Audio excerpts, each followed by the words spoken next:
Hi, Phil Benham here with ProductDyno, and in this video I just want to give you an overview of the product.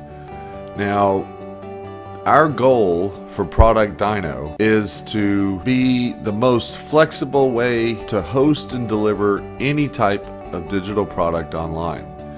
So that means if you have a digital product of any kind, for instance, an info product, a PDF download, a video training system, a WordPress plugin, desktop software, or even a web-based SaaS application, ProductDyno is going to help you deliver it to your audience securely and also give you a wide choice of third-party integrations like file hosting services, payment processors, email service providers, and just about any other application you might need to sell your products effectively. Now that's a mouthful, and let's see how ProductDyno can live up to those lofty goals. The first thing you're going to probably want to do is create a product. Basically all you have to do is click this button and name it, and that's it. But let me go ahead and let's go through one that may have a little more depth to it. So let's click into the product. Now there's different ways you can click in. It's real easy. You can just click the manage or click the product title or the image here. You can also duplicate products. So once you get a product all set up just the way you want, you don't want to have to go through all that process again. Just duplicate it and then change the things that you want to change about it. You can also edit some of the things about the product, such as the name and the description, the image that we use here. You can also enable or disable your powered by ProductDyno so that people inside of the product can, when they click it, you could put your affiliate link there and you get credit for people who may purchase it. So let's go ahead and manage your product. So when you start your product, when you create your first product, this is what you'll be greeted with. And this is what we call the manage product screen, right? So you can do just about anything you need to do with your product here. Now, some things won't be available when you go dive into these, right? Because some of them have to be set at the global level. And I'll discuss some of those in a minute. But let's just go through here and see what we can do. So domain and access, this is basically where you determine how your audience is going to consume your product, right?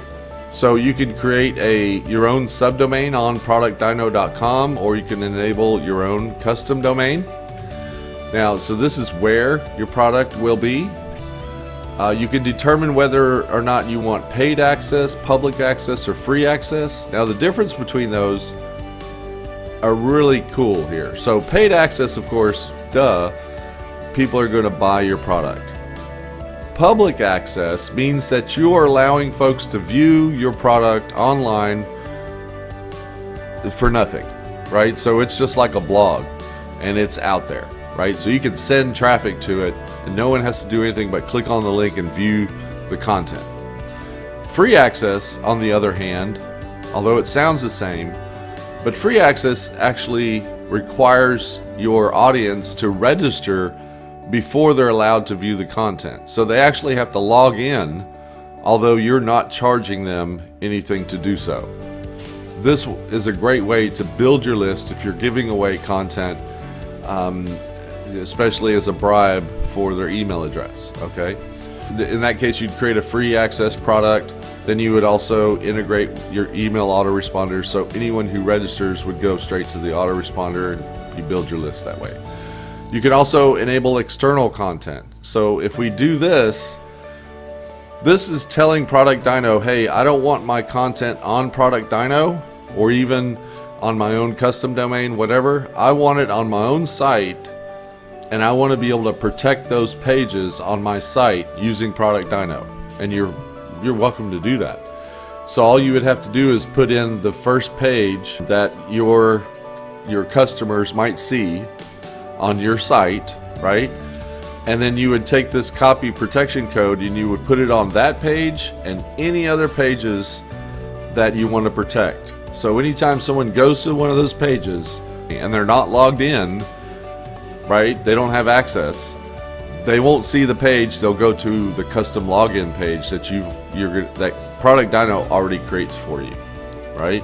And then once they're logged in, then they go to this page, which is the start page you set here. Pretty easy stuff. The opportunities are endless, right? So once you choose one of these settings types, these access URLs are going to change accordingly. In other words, with paid access, I'm going to need to know where my content is when I'm not logged. This is like where they go when they're logged in. You know, the login page, or if they forgot the password page. So these are some links that you're going to need. Of course, the public access, there's no login or register or anything, right? So they could just view it here. Free access, you get your content, right? Where logged in users are going to view the content. They don't have to pay for it, but they do have to register. So instead of a payment processor registering the user after they make payment, right? So a user makes a payment to buy your product. The payment processor sends us that information and we create the account for them. But if you have free access, there's no payment processor, so the user has to register. So you need this register link, see? All right, so these things are all things that you're going to learn inside of ProductDyno, but again, I'm just giving you an overview, and it's going to be a little bit longer than just a 5-minute overview, so bear with me. If you want to take a break, you're welcome to do so, and come back and view the rest of the video anytime. So now, if we do not enable external content here in the domain, if we leave this the way it is, the content for the product will be here on ProductDyno, right? So let's go into this. This is the content of the product, right? This is like the bread and butter of what your users or what your audience is going to consume. And we create these for you when you create your first product. So we create these content areas so that you can kind of see how this works. You can drag these around if you want this to become we call these sections and subsections, right? But you can call them anything you want. You call them modules and lessons, and you drag these around. Okay, I want this to be there, a subsection. Let's say I want to move this whole section up here. I can do that. So I can really, get into, where all of this stuff is. Now, each of these sections that are in bold, you can actually have these on the front page of your product. So when people see the product for the first time, you maybe make one of these, like let's say just one without any content or without any subsections. You can make this, a welcome video. All right, so this will be shown on the home page once people are logged into the product. Now, when you're in these, you can also edit the content of this, right? So these are topics, subtopics. So when you go through, you can actually manage the content that's on each one of these, right? So you can have different types of content. You can add audio content, video, more likely images. You can add text. And what's really cool about this text editor is that we've kind of given you a whole lot of things to do with this, right? So you can put links in here, you can put a list in, you can center it or right align it, left align it, bold it, all this kind of good stuff. So you can do just about anything you want with this text. Let's say we want to add a video content. We can add YouTube Vimeo URLs, we can add URLs that are online somewhere, or if we have an S3 account, you would be able to upload videos to your S3 account and we'll protect those videos. So it's an added layer of protection if you're really worried about people stealing your content. So you're able to do that. You can publish and unpublish these instantly. Drip settings, you can drip these out to your customers if you want. Supporting files. All right, so we've gone through content. Now, I'm not going, real deep into it, but again, I'm just kind of showing you a little bit about it. All right, so customize. Now, customize is customizing your product. There's all different things that you can customize about this. Now, the design is basically the look and feel of the product when your visitors come in and they look at your content, right? We talked about the sections and subsections. Well, this is a theme. We basically have a theme here, a default theme that you can change, right? So we have 2 different themes and more are going to be coming. We're actually going to open this up for developers who will be able to build their own themes and add them here into the system. But then this is where you add your logo, your favicon. You can choose the different colors. We have a custom video player, so you can choose the color for that. Choose the colors for your theme, button colors, text colors. You can add custom navigation links. You can add a footer. You have all these URLs, so in case you want to add URLs to your privacy policy, terms of service, etc. All that's here, your your heading, your tagline. Anything that can be modified with the theme would be here in the design. Now translations, remember I told you can call the sections or subsections anything you want?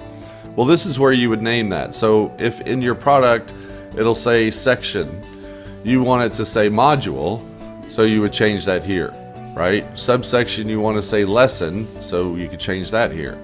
You can do just about anything you want to do here, right? So any language that the theme has or that ProductDyno has on the front end, the visible end to your users, you can change that here, right? Now emails are the emails that we send when different events happen. So when someone purchases your product, we send them a welcome email. When they lose their password, they want to reset it, we send them this email. If their product is expiring soon, we'll send them this email. And if finally they have either canceled or they never made payment, and access is revoked, we send them an email here. And you're able to modify all of these things and add these variables into the text there, right? So let's go back to manage product. We went over the first 3. There's payment gateways. Now, once you have your product, you want to be able to sell it, right? So you can sell it using payment gateways. Now, you can set up your own payment processors in global integrations like with Stripe, and some that need global integration like Paddle and ClickBank. And we'll show you all those. But let's look at payment gateways. This is where you determine how you want to sell your product, right? So if you want to sell your product, let's say for $10, but then later you want to sell it for $100, but you don't want to remove it, all you have to do is create another payment gateway. So you can have multiple price points, you can use multiple platforms, right? So if you want to sell your product on JVZoo, ClickBank, and Warrior Forum, bam, you can do that with ProductDyno. Just add those 3 payment gateways. You can sell them on different prices on those different platforms. It's whatever you want to do. So this is endless. You can have as many payment gateways as you want for a product. And it's real easy to do. You just give it a title, choose your gateway, and put in the required things. So sometimes, like let's say Stripe will require some more things from you. If you wanted to do Paddle, it only requires 1 thing. And so it's just different based on the different gateway that you're using. Now, if a gateway doesn't have a way of getting in here, like it says Gumroad and no account found, well, that's because we haven't set it up inside of our global integrations. And with each of the videos that I talk about these gateways, you'll see how easy it is to do. So let's get out of this. I hope I've covered everything with the gateways. Now, I guess one more thing, like it says here IPN and checkout URL, right? So it's either or. With JVZoo, it's an IPN, which means that the payment processor is talking with ProductDyno and they're talking back and forth about a member's access, right? Whether they've paid or whether they've canceled or the email address and everything about the member. Now with like for Stripe, for instance, this is a checkout URL. And with a checkout URL, see how there's a shopping cart here? That means that this URL will go straight to a checkout page. And the integration between our system, ProductDyno, and Stripe is going to automatically work.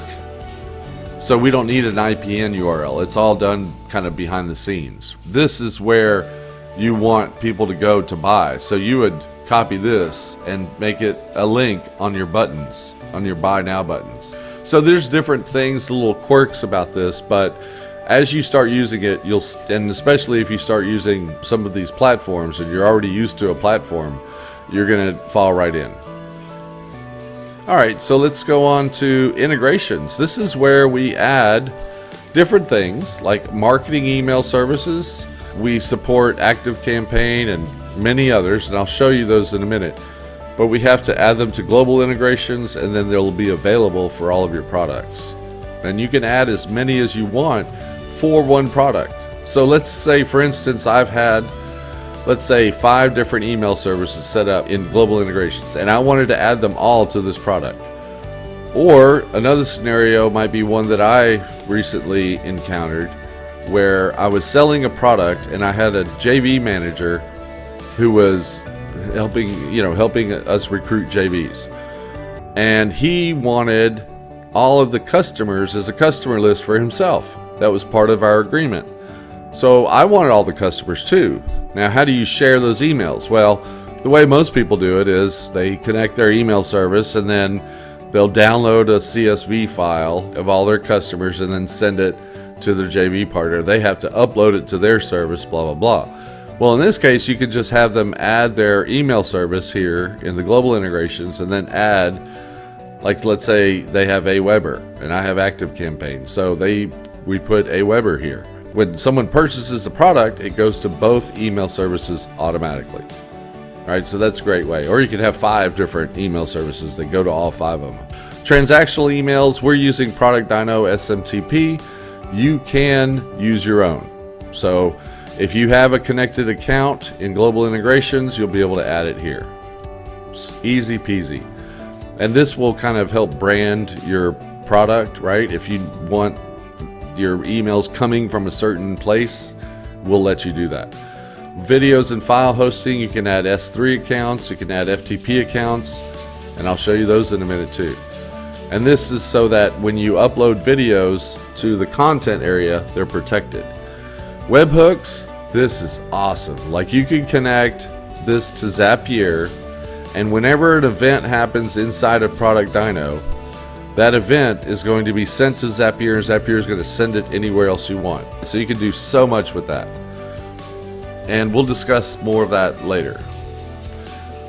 Back to manage the product, we talked about everything except licensing and members. Now, licensing is a way for you to license a product. So let's say you have a WordPress plugin and you have the download, you uploaded it as a file, a supporting file in your content, and someone downloads it.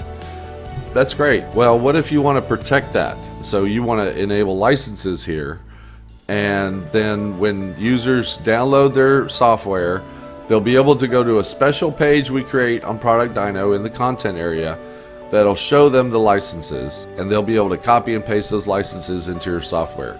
Now, although your programmer has to do some programming using our APIs, that's okay, because it's a lot easier than any of the other protection systems out there. Okay, so on to the last thing is members for our product. This is where we're going to be able to list all of our members. Now, you can add members. You can add members. You can have the status, turn them on and off as you want. You can edit whether it expires, right? Whether their access expires. So let's say you want to have a JV member, you're creating a JV member, you want their access to expire, let's say in a month from now, right? So when you create this, their access will expire here. Now the system's automatically going to send them an email and login information and everything. And this is also where all of your members are created from the payment processor or your registration pages. So all of the members are created automatically and they'll all be listed here. All right, so that's that. Back to managed product. We've done all this. Now let's talk about global integration, because I've referred to it quite a few times. So let's talk about that. Let's talk about those marketing emails. Now here I've already set up this. You saw that was the only one that was coming up. I can add anyone here. I could add Weber. I could add ActiveCampaign, Constant Contact, all these, right? And we're adding more. We're going to be adding more as we get requests for them. So anytime you add one here, it'll become available. It's a nice logo. And then once you have it available there, you'll be able to use it inside of your product integrations. right? So I could select another service here. Each one that I listed global integrations will be listed here. Okay. Now let's go back to global integrations. Let's go to transactional emails. This is where we set up our SMTP. When you have SMTP, and if you know what it is, you'll know that this is all you're going to need for SMTP, and then you can enable it in your product. The videos and file hosting, I told you could do Amazon S3 and FTP accounts, easy peasy. Payment processors, this is where we set up some of the payment processors that need to be set up this way, and those include ClickBank, Gumroad, Paddle, ThriveCart, and Stripe. Right, so Stripe, you don't need to do anything, like there's no JV system behind it or anything, it's just they take payment, that's it, right? Some of the others have some more features involved in them, but they use Stripe as a payment system. So this is basically your true payment system. We're also going to be adding PayPal in soon. All right, so, and as you can see, when you create these, it's real simple to do. I go through different videos for each one of these. The last thing here, collections. Now, we talked about products, right? So we talked about all the different products, all the things that you can do inside of products, the ways you can set them up and everything.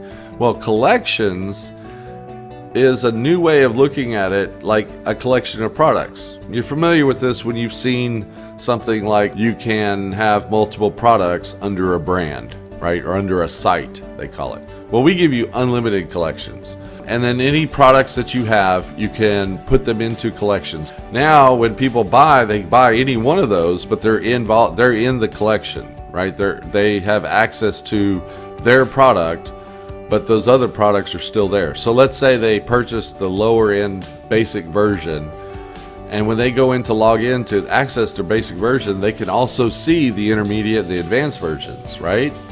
So they'd be able to buy those again. So it's kind of a way to market your alternate products even while keeping under the same brand.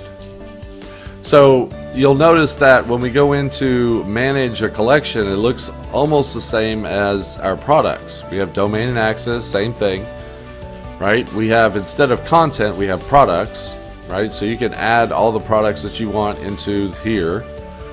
You can customize it just like with a product, okay? Design, translations, emails, sender sent out, everything.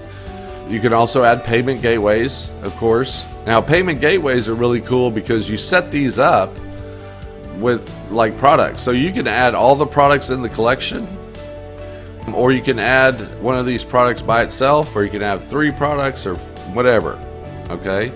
Now, that's really neat. So you can select different products for different payment gateways, right? So you're basically creating packages here, okay?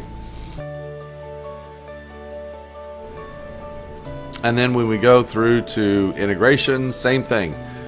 Now, what's cool about the integrations is that with marketing emails, you can have a marketing email for your collection, and the products that are under it are those marketing emails are going to fire as well.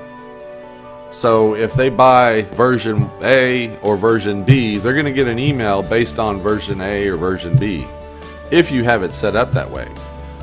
But the email that they're going to get, not the emails, I'm not saying they're going to be sent the emails, but the email of the user is going to go to your autoresponder, right? So marketing emails, talking about autoresponders. So that user is going to go to the autoresponder for the product and the collection. You can set up the collection to set up an autoresponder for like general list, let's say. And then you can set up the autoresponder for the product as list for product A or list for product B, okay? So that's pretty cool. The webhooks also fire on both the collection and the product level at the same time, okay? This is all good stuff. I know it's so complicated when you're looking at it for the first time, and I hope you're taking everything that I'm talking about here just with a grain of salt, just kind of looking at it, right? We're not trying to learn anything right now. We're just kind of going through this. But with members, the same thing. Here's where you're able to, like if you have, like you sold 10 products of product A and 10 sales of product B, you'll be able to filter those members by which product you have. Now, there are some payment gateways where you don't need to add global integrations, like let's say JVZoo. You just need the gateway product ID. With ClickBank, you're going to need a payment processor. Notice I've already set that up. That CB demo, right? That's the payment processor I've set up for ClickBank. Let's go look at that. Global integrations, payment processors, ClickBank, CB demo. That's it. And so some of these, you're going to be able to use them without setting them up first, and some you'll have to set up first. Resources, of course, is where we will tell you about a lot of the systems that you could use and give you links to them very easily. You go find them and sign up with them if you want. They all work with ProductDyno, so get the one that you need for your purposes. All right, so I think that's it for this video. Again, my name's Phil Benham with ProductDyno. Thanks for watching.